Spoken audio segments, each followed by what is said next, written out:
apareciendo acá. Perfecto. Bueno, buenas noches, hermanos. Dios los bendiga. Mucho gracias por compartir esta noche de estudios en la que buscamos escuchar a nuestro Señor, ¿no? Sé que, bueno, estoy compartiendo yo la clase, pero bueno, mi deseo es que la interpretación que hago de las Escrituras sea la más cercana a lo que Dios quiere decirnos, y todos podamos deleitarnos en la palabra de nuestro Señor. Y bueno, precisamente el libro que estamos estudiando ya hace unos cuantos miércoles es el de Santiago, ¿sí? La epístola de Santiago. Y no está de más recordar que el propósito central de Santiago, dijimos, es animarnos a ser personas íntegras, ¿sí? Animarnos a que nuestras acciones, ¿sí?, sean fieles a nuestra convicción, y que nuestra convicción sean fieles a nuestras acciones, ¿no? Que no sea solo de boca, que no sea solo de palabra, nuestra fe, sino que nuestra fe realmente se vea en las obras, ¿sí? Que la sabiduría que nosotros tenemos sea la que recibimos de lo alto, la cual se ve en las obras, que en las obras de justicia, en las obras de misericordia en nuestras vidas, ¿sí?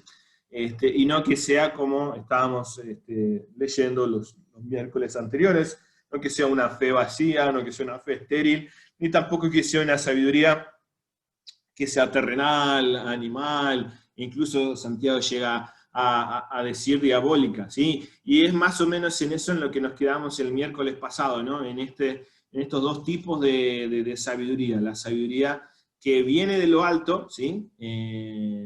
Y la sabiduría que no viene de lo alto, o la sabiduría, como decimos, que viene de lo bajo, ¿no? De lo humano, de lo terrenal, de lo diabólico, ¿sí?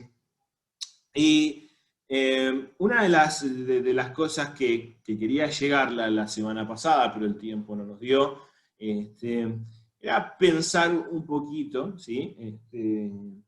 Sobre qué es lo que nos mueve a nuestras acciones, ¿sí? Y es mucho de lo que vamos a hablar hoy, ¿no? ¿Qué es lo que nos termina moviendo en nuestras acciones? Y, bueno, lamentablemente en las iglesias, en las distintas iglesias cristianas, algunas veces hay ideas contrapuestas a la fe, hay ideas que en realidad son contrarias a la revelación que nosotros encontramos en las Escrituras, ¿sí? Y, por ejemplo, una de ellas es pensar que actuar conforme al Espíritu, ¿sí?, tiene que ver con algo extremadamente místico, ¿sí? Es en el hecho de pensar de que, bueno, si algo se mueve en mí, si hay algo en mí que yo siento, bueno, debería ejecutarlo, debería hacerlo, porque esa es la obra del Espíritu Santo en mí, ¿sí? Si yo siento decir algo, bueno, lo voy a decir porque el Espíritu lo puso en mí, entonces lo voy a decir sin refrenarme, ¿no? Porque dejo que las palabras que el Espíritu de Dios puso en mí fluyan, ¿sí? O si a mí me nació hacer algo, ¿sí?, o siento el deseo de hacer algo, bueno, voy a hacerlo, ¿sí?, porque el Espíritu Santo es quien puso ese deseo en mí de hacerlo, entonces lo voy a hacer, ¿sí? Y precisamente la idea de Santiago es completamente todo lo contrario, ¿sí? En un principio, ya en el capítulo 1, Santiago nos dice que pidamos sabiduría, ¿sí? Y no que la pidamos con duda, sino que la pidamos con fe, ¿sí? Y cuando habla en ese sentido, no nos está diciendo de que, bueno, nosotros creemos que Dios puede darnos sabiduría, sino que en el decir que nosotros creemos que Dios quiere darnos sabiduría, ¿sí? Y que Dios quiere que usemos esa sabiduría. No se trata de pensar que Dios tiene el poder de hacerlo, sino que Dios también tiene el deseo de darnos de esa sabiduría, ¿no? Y nosotros vemos que la sabiduría en Santiago, ¿sí?, no se trata de la acumulación de conocimientos, sino el de no ser solamente oidores de la palabra, sino también ser hacedores, ¿sí? Entonces se sustenta esa sabiduría no en una sabiduría abstracta, ¿sí? Esa sabiduría no se sustenta en un conocimiento abstracto, sino en un conocimiento que ya se nos ha revelado, ¿sí? Ya se nos ha dicho que es bueno hacer, ¿sí? Miqueas dice eso, ya se te ha revelado lo que Dios espera de vos. Ya sabemos lo que Dios quiere de nosotros. No necesitamos una revelación extra. Si nosotros nos acercamos a las Escrituras en una forma seria, rigurosa, con el deseo realmente de escuchar qué es lo que Dios está diciendo y no de acercarnos a ver cómo se acomoda a lo que yo quiero o al mensaje que yo quiero dar, ¿sí? Entonces, bueno, se nos va a revelar cuál es la voluntad de Dios, qué es lo correcto, no que lo correcto, sino qué es lo que Dios quiere para nosotros, qué es lo bueno para nosotros, ¿sí? Entonces, cuando se nos habla de esta sabiduría en Santiago, entonces pensamos en ese sentido, ¿no? Bueno, pidámosle a Dios sabiduría, ¿sí? Porque ya tenemos el conocimiento de cuál es la voluntad de Dios, de cómo Dios muestra su soberanía, de cómo Dios se muestra a sí mismo a través de las Escrituras. Entonces, que nos dé la sabiduría necesaria para que nosotros sepamos obrar en consecuencia, ¿sí? Entonces, el mensaje de Santiago va a transcurrir en algunos ejemplos sobre eso, ¿no? Y por ejemplo, uno de los más notorios o más fáciles de ver es el de la lengua, ¿sí?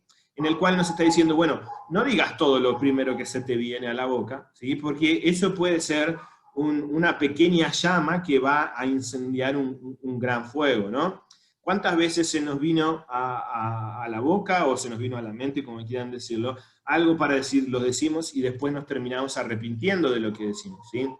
Porque nos damos cuenta que eso causa daño, que eso causa conflictos, que eso causa pleitos, rivalidades, ¿sí? Y es precisamente lo que Dios no quiere que suceda y lo que no debería suceder entre nosotros, ¿sí?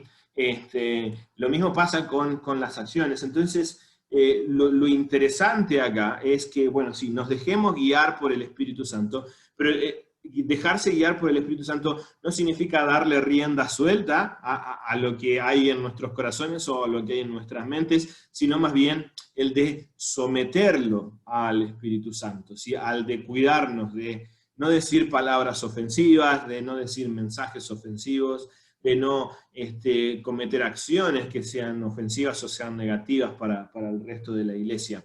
Entonces, la idea de Santiago es más bien no que, como, no sé, tal vez los movimientos carismáticos propondrían de decir, bueno, dejen que el Espíritu obre en ustedes y den rienda suelta a lo que quieran hacer, sino más bien el de, bueno, déjense sujetar, ¿sí? Déjense enseñar y guiar por el Espíritu Santo. Y nunca eso va a ser algo que genere conflictos, pleitos y rivalidades entre ustedes, ¿sí?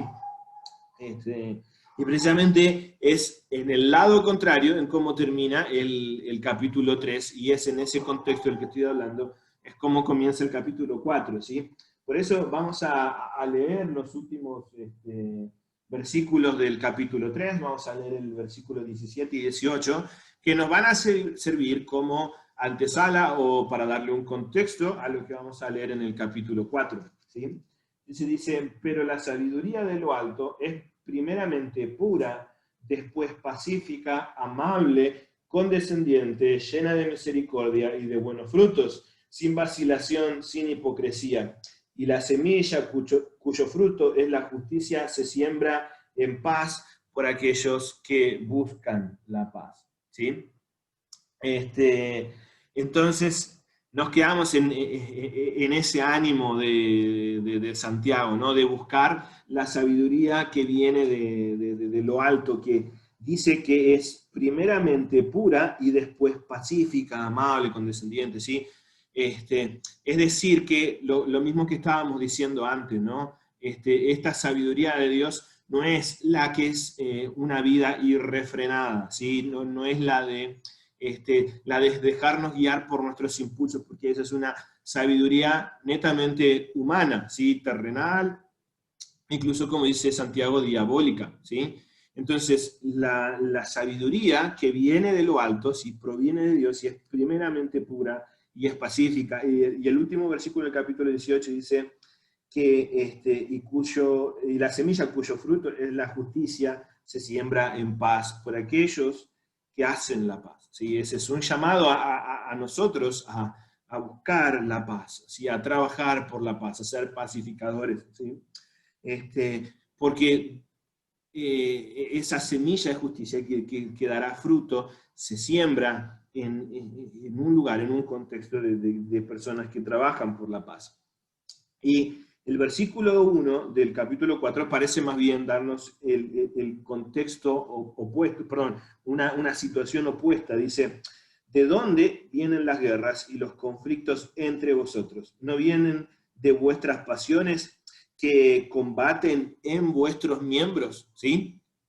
Entonces ya la primera pregunta del capítulo 4 dice, ¿de dónde vienen las guerras y los conflictos entre vosotros? ¿Sí? Veníamos hablando de todo ese contexto de que la semilla de justicia se siembra en paz por aquellos que hacen la paz, ¿sí? Y ahora dice, bueno, ¿de dónde vienen las guerras y los conflictos entre vosotros? ¿Sí? Pasamos de ese ambiente de paz a un ambiente bélico, a un ambiente conflictivo, ¿sí? Y cuando hablamos de la guerra acá, ¿sí? Nosotros podríamos pensar en guerras entre naciones, ¿no? Conflictos bélicos entre naciones. Hay al menos dos guerras que marcaron fuertemente la historia del mundo moderno, ¿no? La Primera Guerra Mundial, la Segunda Guerra Mundial.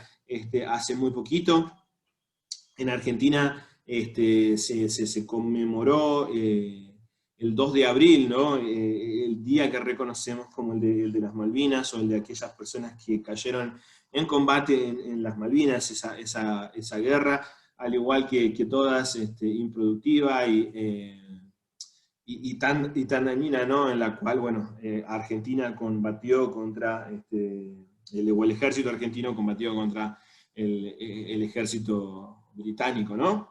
Por ese territorio de las Islas Malvinas.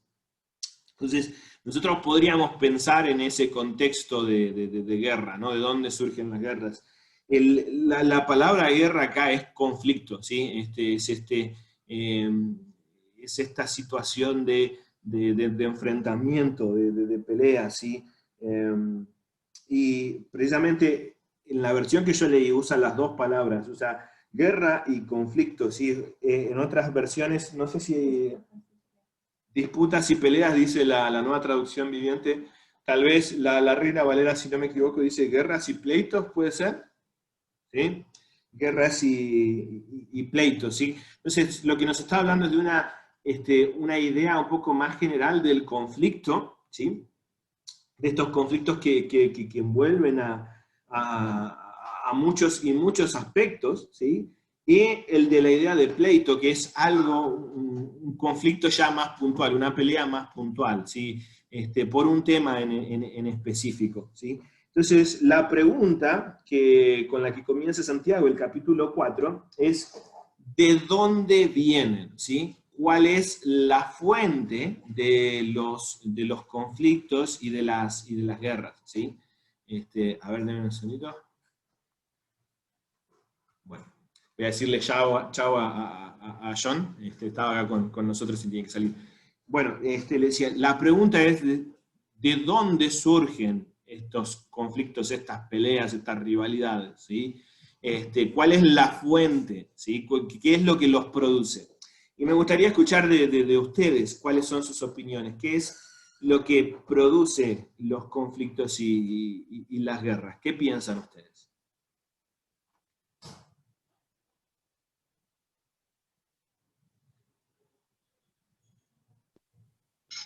Las envidias. Distinta manera de pensar.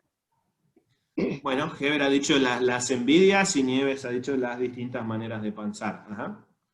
¿Qué más? ¿Qué otra cosa cuál puede ser la fuente o cuáles pueden ser las fuentes de los conflictos y de las peleas?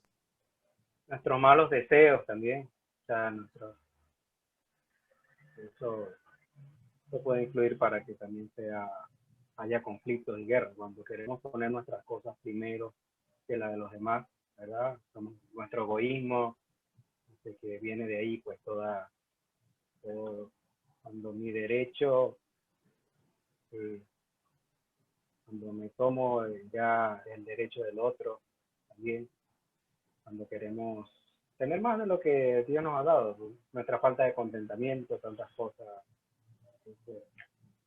más o menos. Bueno, es muy interesante lo que dijo Richard. Yo lo escuché medio bajito, no sé si ustedes lo pudieron escuchar bien, pero él dice que sale de nuestros propios malos deseos y el deseo también nuestro de hacer valer esos deseos que nosotros tenemos, ¿no? Y precisamente es la idea de Santiago. Gracias, Richard, puedes seguir vos con la clase. No. Confianza también. ¿Cómo? La desconfianza también. Las desconfianzas, sí, sin duda, todas las cosas que han dicho tienen que ver con la fuente de los conflictos y de los pleitos, ¿sí? Pero lo que nos va a decir Santiago es como, es muy similar a lo que decía Richard, ¿sí? Nosotros solemos creer que la fuente de los conflictos vienen de afuera, ¿no? Si yo me estoy peleando con... perdón, te voy a usar Heber a vos de ejemplo, no tengo nada contra tuyo, pero si yo me estuviera peleando con Heber, yo podría creer, bueno, la razón de esta pelea, la razón de este conflicto, es que Heber me ofendió y que Heber está equivocado, ¿no? Entonces la idea esa de que, bueno, cuando Heber pueda entender lo que yo le digo, ¿sí? Entonces esto se va a solucionar, ¿sí? Aquellos que estamos casados, no sé si les suena un poquito esto, ¿no? Bueno, la otra persona es la que está equivocada, ¿sí? Entonces, bueno, cuando mi esposa o cuando el esposo de las mujeres pueda entender que se ha equivocado, entonces, bueno, es que vamos a llegar a un acuerdo, ¿no? La razón del problema siempre está en el otro. Una de las cosas que yo quiero compartirles, abriendo una especie de paréntesis acá, es que el estudio de Santiago me conmueve profundamente y hay algunas veces que tengo ganas, como pensando, si lo tuviera Santiago enfrente, de decirle, bueno, Santiago, ¿por qué no paramos un ratito y cambiamos de tema, ¿no? ¿Por qué no hablamos de otra cosa no tan desafiante, ¿no? Yo no sé cómo sienten ustedes el estudio de Santiago, pero por lo menos yo lo siento así, porque tiene esa forma tan práctica de confrontarnos a nosotros mismos, a nuestras propias vivencias, al decir, bueno, cuántas cosas tengo que cambiar, cuánto falta todavía en mí, cuánto falta de mi corazón para darle lugar a que Dios trabaje en mí, ¿no? Y precisamente esto es una de las cosas que más me ha golpeado, como que me cacheteó el libro de Santiago, ¿no? Como decir, bueno, esta idea de que el conflicto está fuera de mí. Yo le decía a Joana la vez pasada, yo siento muchas veces que cuando hablo con otras personas que no piensan igual que yo, siento que, bueno, tengo razón, ¿no? Como que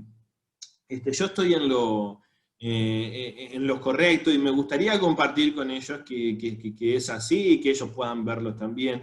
Pero lo que está diciendo Santiago es, el pleito, el conflicto no se da por el otro, ¿sí? No se da porque el otro entienda o no entienda, sino que la fuente de los conflictos están en nuestros propios deseos, está en nuestro interior, está en nosotros mismos. Y Santiago parece responderse con otra pregunta y dice, ¿no vienen pues de vuestras pasiones que combaten en vuestros miembros? En el versículo 1 estamos, ¿sí?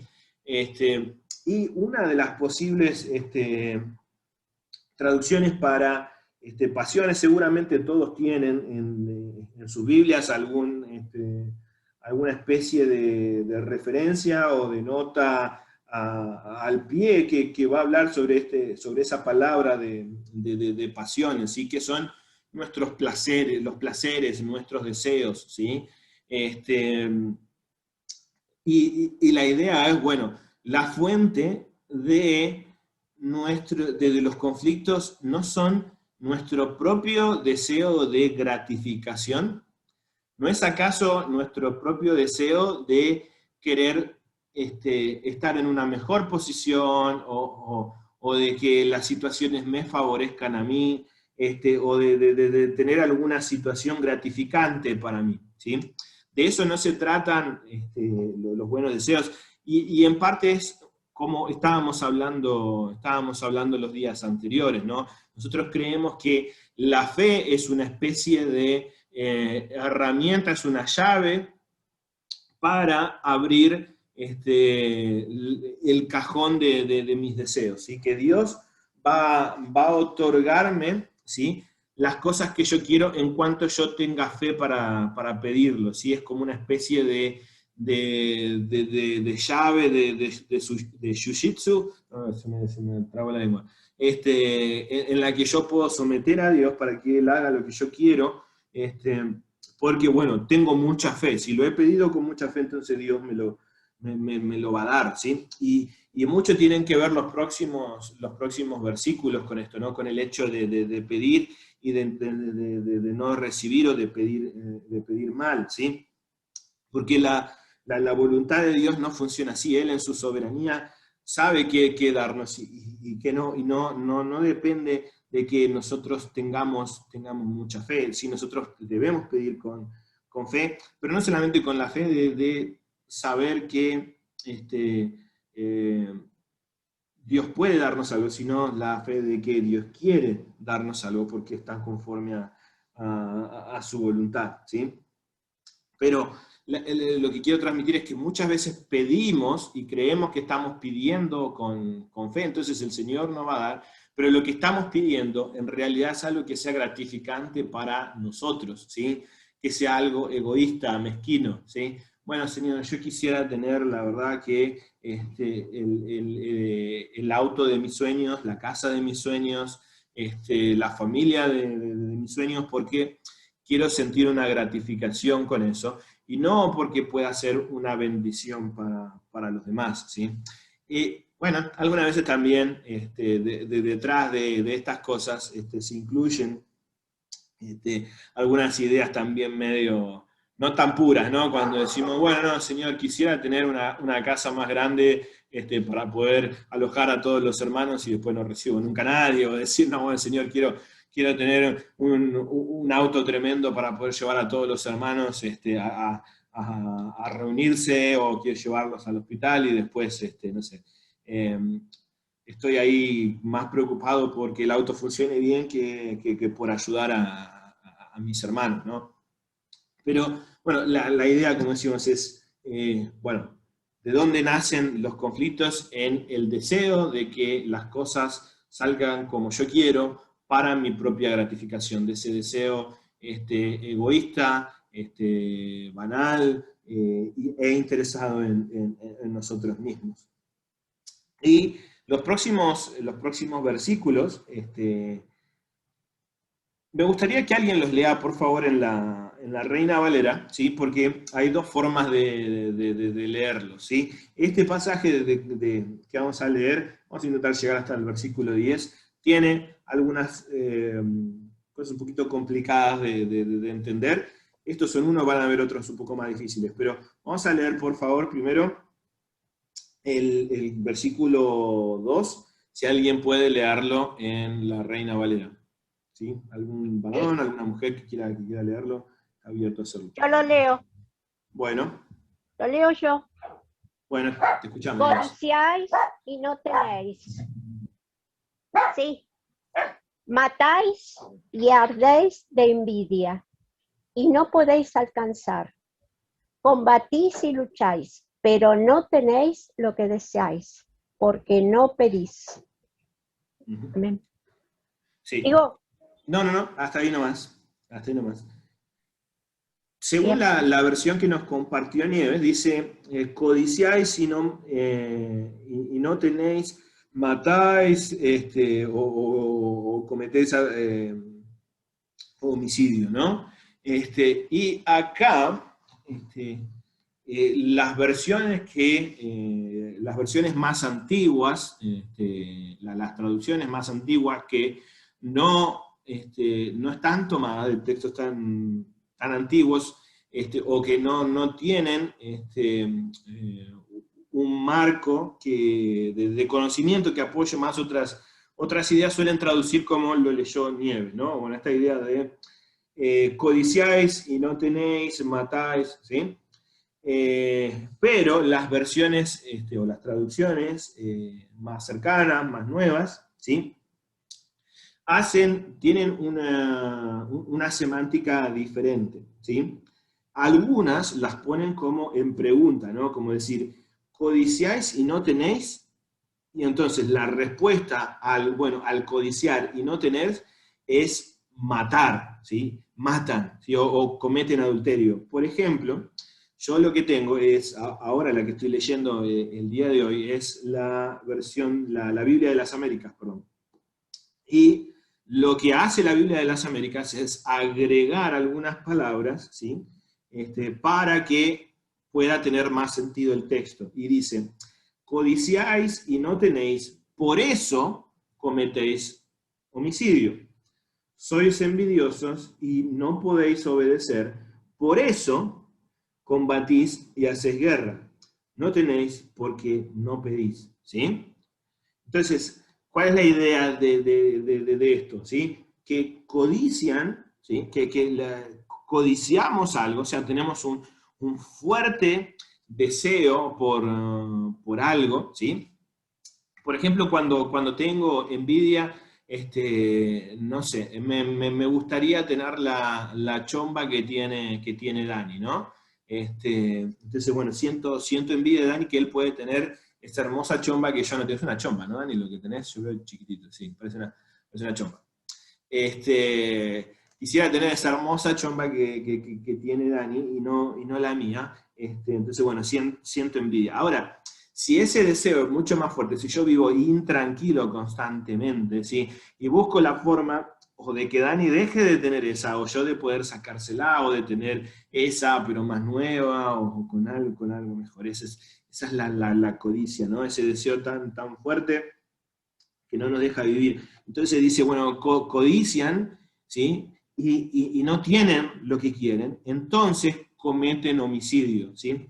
Y según bueno, yo creo que con todos los de todos los comentaristas que he leído o escuchado, ¿sí? Hacen referencia a que probablemente no se refiera literalmente a un homicidio, ¿sí? Al matar, ¿no? No es que está diciendo, bueno, a los que les está enviando la carta, ustedes son unos asesinos, literalmente, porque, bueno, cuando codician y no tienen, terminan quitándole la vida a alguien, ¿sí? Sino más bien que toma esta idea figurativa del Sermón del Monte, en la que Jesús en Mateo 5, 22 y 23 dice, pero yo os digo que cualquiera que se enoje contra su hermano será culpable de juicio, y cualquiera que diga necio a su hermano será culpable ante el concilio, y cualquiera que le diga fatuo quedará expuesto al infierno de fuego. Por tanto, si tú traes tu ofrenda al altar allí, te acuerdas de que tu hermano tiene algo contra ti, ¿sí? Es decir, que somos culpables, o somos tan culpables del homicidio, ¿sí? Si nosotros tratamos de esa forma a nuestros hermanos, de decirle necio, tonto, fatuo, ¿sí? de como diría Santiago cuando habla de la lengua, ¿no? A esa persona que es creación, a la imagen y semejanza de Dios, yo lo maldigo, le digo cosas terribles, estoy yendo contra la misma creación de Dios, ¿sí? Primera de Juan también dice lo mismo, ¿sí? Primera de Juan 3, versículos 14 y 15, dice, si amamos a nuestros hermanos creyentes, eso demuestra que hemos pasado de muerte a vida, pero el que no tiene amor sigue muerto. Todo el que odia a un hermano en el fondo de su corazón es un asesino, y ustedes saben que ningún asesino tiene vida eterna en él, ¿sí? Entonces, si nosotros odiamos, si nosotros tenemos este deseo y este sentimiento tan adverso hacia el otro, bueno, es lo que está diciendo Santiago, ¿no? Llegamos a eso porque codiciamos y no tenemos. Si queremos algo para nuestro propio bien y no lo tenemos, entonces actuamos mal contra nuestro hermano, ¿sí? Esa codicia y esa frustración de no tener lo que quiero se ve en nuestras acciones con los demás, en los insultos, en nuestra mala manera de hablar. Bueno, Dani habló mucho de eso un domingo, ¿no? Cómo se ve todo eso oscuro que hay dentro de nuestro corazón, cómo sale por nuestra boca y en nuestras acciones, ¿sí? Dice, pedís y no recibís, porque pedís con malos propósitos para gastarlo en vuestros placeres, ¿sí? Otra vez lo mismo, ¿no? El de pedir y no recibir. ¿Por qué? Porque pido para mis propios placeres, ¿sí? ¿Qué decía Jesús cuando decía que pidan? ¿Sí? ¿Cuál iba a ser el resultado de que nosotros pidiéramos? ¿Sí? Íbamos a recibir, ¿no? Es precisamente todo lo contrario a lo que dice Santiago. Entonces, ¿qué pasa acá? Como decimos, puede haber una contradicción entre las palabras de nuestro Señor y las palabras de Santiago. Precisamente es que nosotros siempre tenemos que entender qué es lo que está diciendo el pasaje, ¿no? Y precisamente la idea de Jesús en el Sermón del Monte era decir, bueno, si ustedes necesitan algo, si es que realmente tienen una necesidad, pídanselo a Dios, porque ¿qué padre, ¿sí?, no le va a dar de comer a su hijo? No le va a dar lo que su hijo necesita, ¿sí? Pero no le va a dar todo lo que su hijo quiera, ¿sí? Bueno, entre ustedes hay, entre los que estamos acá, hay algunos que son padres, ¿no? Yo imagino que ustedes no le dieron todo lo que sus hijos les pidieron, ¿sí? Pero le dieron todo lo que sus hijos, o lo que ustedes creyeron que sus hijos necesitaron, ¿sí? No siempre que les pidieron caramelos o algún dulce, ustedes le dieron algún caramelo o algún dulce, pero siempre que necesitó de la comida, se la dieron, ¿no? En ningún momento le dijeron, bueno, no, esta vez no te voy a dar de comer solamente porque no quiero, ¿no? Sino que, bueno, saben dar aquello que es bueno y necesario para los demás. En este caso, lo que está diciendo Santiago es, bueno, ustedes piden y no reciben porque cuando piden con malos propósitos, es decir, con el deseo de esa autogratificación, ¿sí? Pido para mí, pido para contentarme yo, para alegrarme yo mismo, y no soy capaz de pedir algo para poder servir a los demás, ¿sí? Para poder dar el bien a los demás, para poder obrar en misericordia y en justicia con los demás, ¿sí? Así que cuando pidamos, ¿sí?, que realmente podamos hacerlo con un corazón puro, ¿sí?, con el deseo sincero y con ese amor verdadero para los demás, y no con el deseo de poder satisfacerme a mí, ¿sí? Y acá parece que en el versículo 4 va a dar un volantazo y dice, oh almas adúlteras, ¿no sabéis que la amistad del mundo es enemistad hacia Dios? Por tanto, el que quiere ser amigo del mundo se constituye enemigo de Dios, ¿sí? O pensáis que la escritura, bueno, perdón, vamos a leer ese después, ¿sí? vamos a quedarnos con esto, ¿no? De que aquel que es amigo del mundo se constituye en enemigo de Dios, ¿sí? Y comienza esta idea con esa frase tan fuerte, ¿no? O almas adúlteras, ¿sí? Desde un principio, prácticamente, o desde que Dios comienza esta relación con Abraham, la comienza con una relación de pacto, ¿no? Hace un pacto con él en el cual Dios es Dios, ¿sí? Es esa parte, y Abraham representa a su pueblo, ¿no? Y dice que va a hacer un pacto con su pueblo para que Dios sea el Dios de su pueblo y su pueblo sea su propio Dios, ¿no? ¿A qué le suena este pacto? Es muy parecido a la idea que nosotros tenemos, o el pacto, el compromiso que tenemos de matrimonio, ¿no?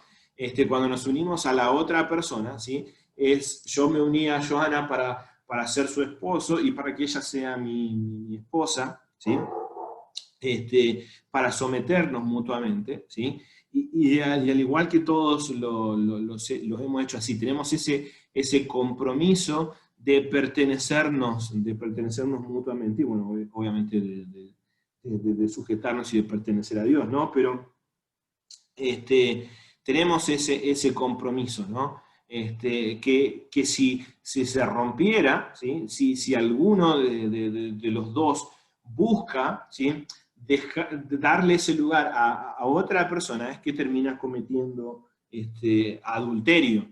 Y esa es la idea que nos presenta Santiago, ¿sí? Nosotros somos el pueblo de Dios, así como Dios se presentó muchas veces como el esposo de su pueblo en el Antiguo Testamento, ¿sí?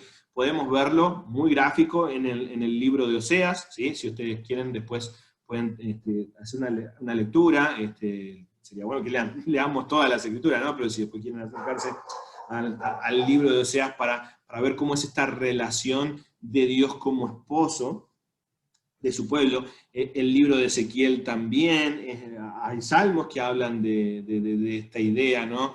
De Dios como esposo y de su pueblo como su esposa, ¿sí? E incluso de esta idea de que su pueblo lo traicione, ¿sí? Que cometa adulterio por entregarse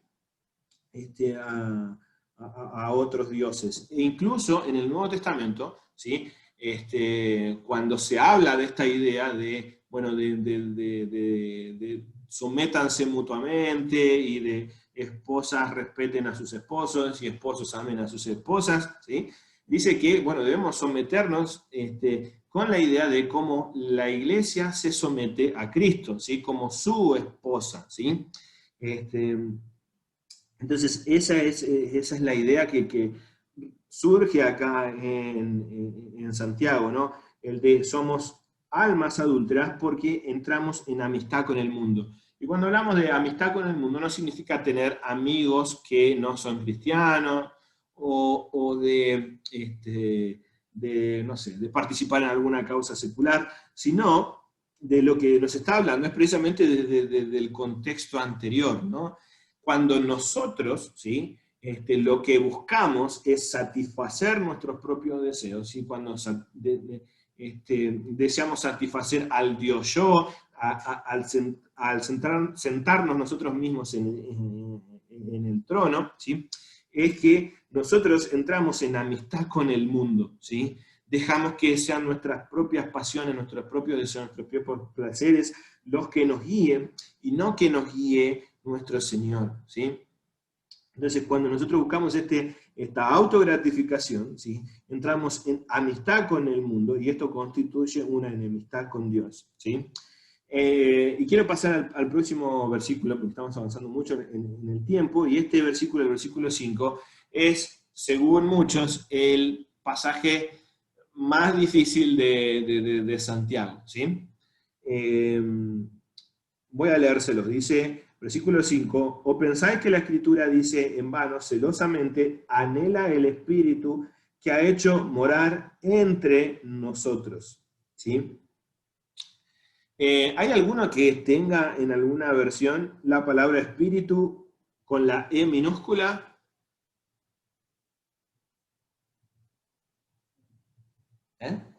¿Sí? La nueva traducción viviente, ¿qué dice? Sí, la traducción viviente. Sí, la nueva traducción viviente. ¿Querés leerlo, John? Sí. ¿Acaso piensan que las escrituras no significan nada? Ellas dicen que Dios desea fervientemente que el Espíritu que puso dentro de nosotros le sea fiel. Ajá. Bueno, es una de las interpretaciones, ¿no? El espíritu, cuando lo pone con E minúscula, está hablando de nuestro espíritu, ¿sí? Y que ese hálito de vida que Dios puso en nosotros, es una de las formas de entenderlo, ¿sí? Que ese hálito de vida que Dios puso en nosotros, Dios anhela que lo busque, que lo sirva a Él, ¿sí? Ahora, otra de las opciones es que espíritu esté escrito con E mayúscula, ¿sí? Y cuando habla de espíritu con E mayúscula, está hablando del Espíritu Santo, ¿sí? Entonces lo que está diciendo es, bueno, ¿acaso pensáis que la Escritura dice en vano que Él celosamente anhela el Espíritu que ha hecho morar entre nosotros, ¿sí? Y bueno, la idea acá con el anhelar celosamente, ¿sí? Esas son dos palabras claves. Si este versículo habla del Espíritu Santo, ¿sí?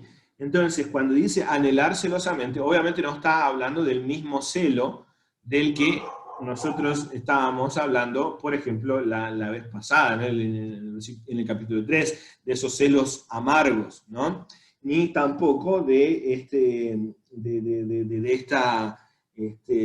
esta codicia, tampoco cuando habla de anhelo, no de la codicia de la que estábamos hablando antes, sino que el deseo ferviente de Dios de cuidar de nosotros, ¿sí? Por ejemplo, si un esposo, ¿sí? Si una persona siente celo de su pareja, ¿sí? Podría estar el celo dañino, amargo, ¿sí? El cual dice, bueno, no quiero que vea a nadie, o no quiero que nadie la vea a ella porque ella me pertenece a mí, o él me pertenece a mí y es solo para mí, con ese deseo de, bueno, mi gratificación, mi bien, ¿sí? Pero sería diferente si yo digo, bueno, yo quiero que nos preservemos ambos el uno para el otro, ¿sí? Porque es lo mejor para los dos, ¿sí? Porque no quisiera que mi pareja se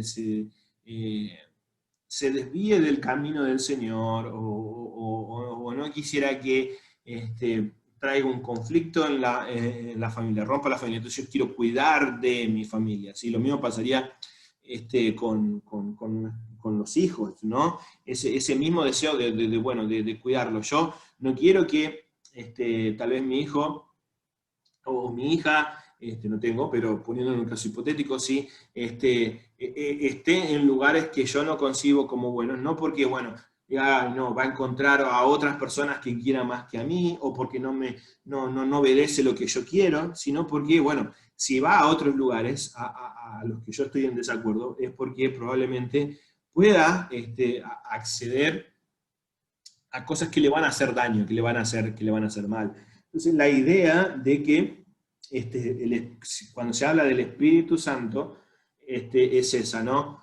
Ese celo no es el mismo celo nuestro, sino es un celo que cuida al otro. Ahora, hay otra interpretación que no está hablando ni del hálito de vida, ni del Espíritu Santo, sino al Espíritu propio nuestro, ¿sí? Ligado a nuestros malos deseos, ¿sí? Entonces, los que piensan así, la traducción más correcta para ellos sería que, bueno, que ese espíritu, ¿sí? Tiene la traducción correcta sería anhela celar, ¿sí? Que codicia de una mala manera, ¿sí? Que tiene ese deseo celoso negativo, ¿sí? Y que eso es lo que nos mueve a nosotros, ese espíritu carnal, humano, ¿sí? Es lo que nos mueve a desear mal, a codiciar, ¿sí? Es difícil porque obviamente el griego que hay en los manuscritos no tiene la puntuación que nosotros tenemos, ni tiene el uso de mayúsculas y minúsculas como nosotros tenemos, ¿sí? Así que puede ser cualquiera de esas opciones. Hay algunos que tienden más a aceptar la visión de la mayoría de las traducciones en español, la de poner al Espíritu como el Espíritu Santo, ¿sí? Que anhela celosamente que nosotros, o anhela celosamente cuidarnos a nosotros, y hay otros que piensan de que, bueno, que ese espíritu que hay en nosotros, ese espíritu más carnal, más humano, más pecaminoso, es el que anhela o que codicia de esa forma, de esos celos amargos, ¿sí? Bien.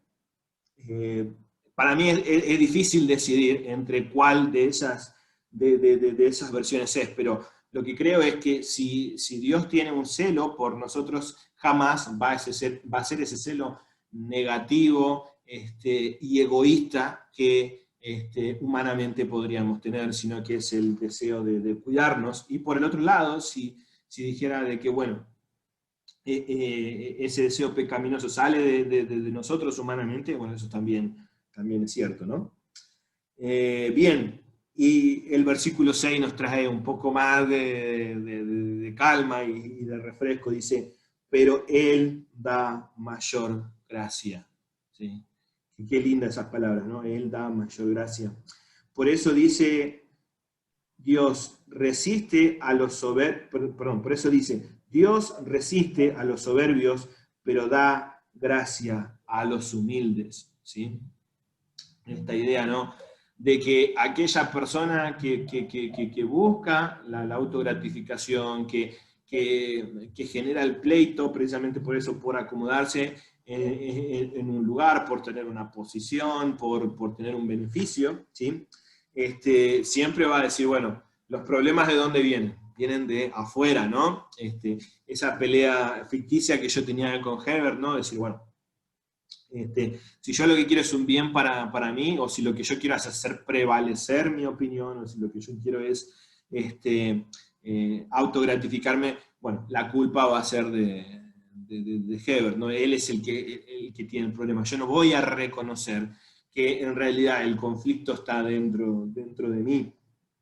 Entonces dice que Dios se resiste a los soberbios, ¿no? A los que no quieren reconocer que pueden estar equivocados, y que sobre todo que los conflictos siempre van a nacer de nosotros. Dice, pero da gracia a los humildes, ¿sí? Y es tan lindo como esta primer parte. Él da mayor gracia, Él cuida de los suyos, ¿no? Como diría un salmo, ¿sí? No hay bien para nosotros que esté fuera de Él, ¿no? Y precisamente eso. Dios se va a resistir a aquellos que no quieran reconocer que los conflictos están dentro de Él, pero va a dar gracia a los humildes, a los que se compungen ante su propio mal, ¿sí? Como yo les decía antes, es muy difícil leer Santiago y no sentirse atravesado, no sentirse que, bueno, Santiago nos está cacheteando, nos está golpeando un poco, pero en el buen sentido, ¿no? En el de que nos confronta con nuestra realidad, con nuestra carnalidad, con nuestros bajos deseos. Versículo 7 dice, por tanto someteos a Dios, resistid pues al diablo y huirá, acercaos a Dios y Él se acercará a vosotros, limpiad vuestras manos pecadores, y vosotros de doble ánimo purificad vuestros corazones, ¿sí? Esta idea, ¿no? Que este versículo es muy usado entre todos nosotros, ¿no? Por tanto, someteos a Dios, resistid pues al diablo, y él huirá de vosotros. ¿Sí?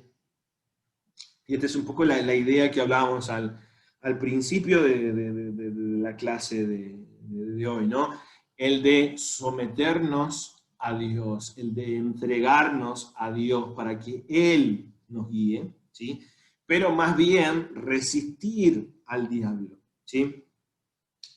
Y la palabra diablo, al igual que Satán, es un título, ¿no? El de, o sea, diablo como acusador, o el Satán como el enemigo, ¿sí?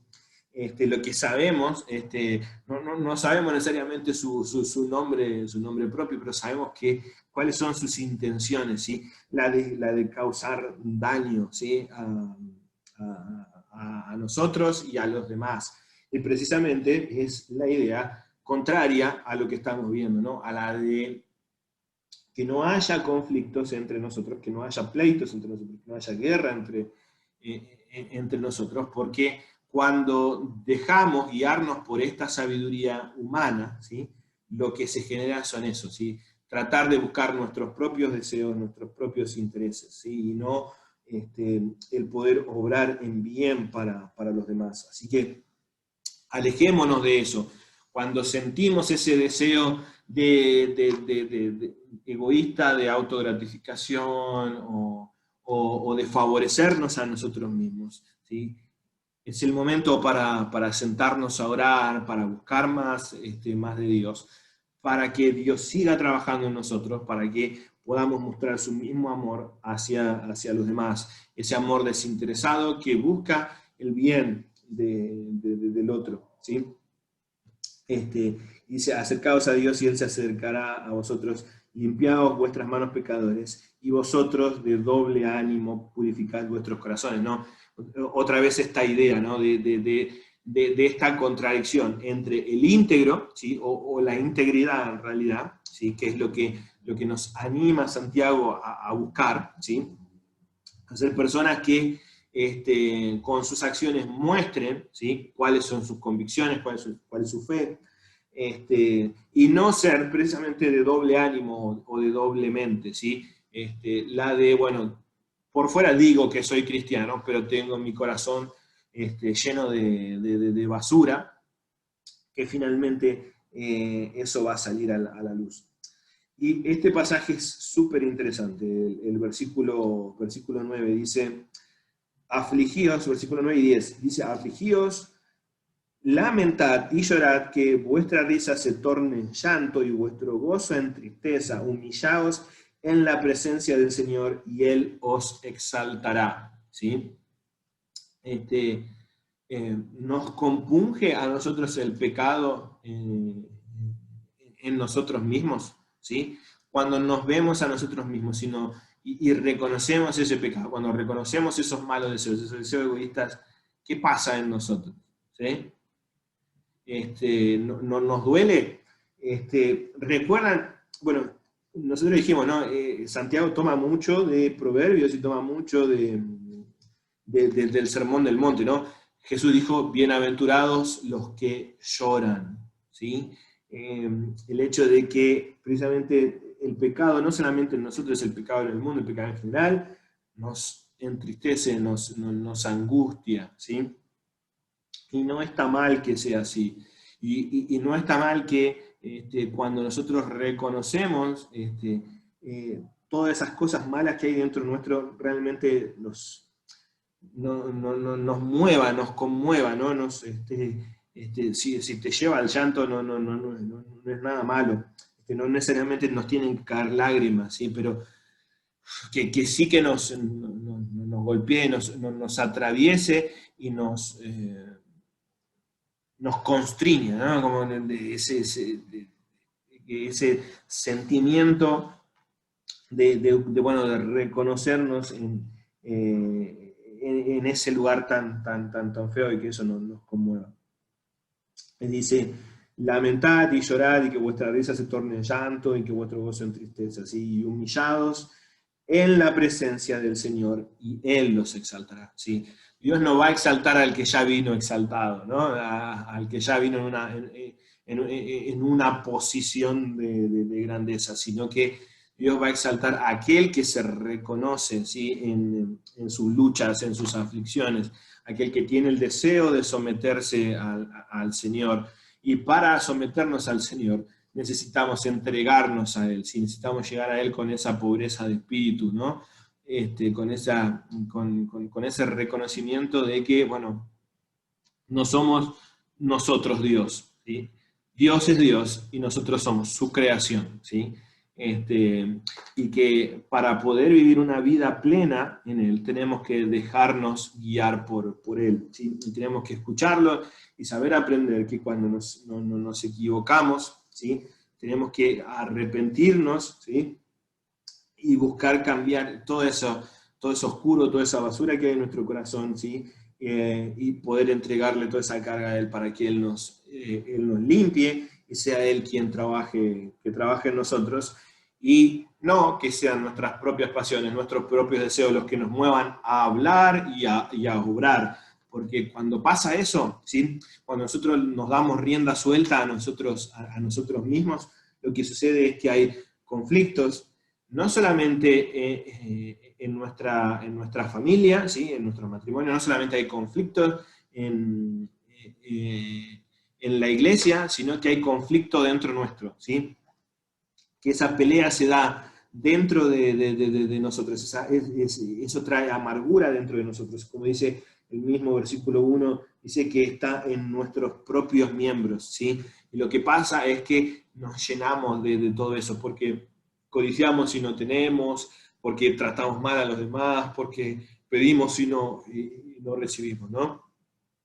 Toda esa amargura está en nosotros mismos también, ¿sí? Toda esa guerra, ese conflicto está dentro de nosotros. Así que elijamos la sabiduría que viene de Dios, la fe que proviene realmente de Dios, aquella en la cual nosotros nos entregamos y nos sometemos completamente a Dios, humillados y humildes ante Él, ¿sí? Muchísimas gracias, hermanos, por su atención y bueno, Dios los bendiga mucho.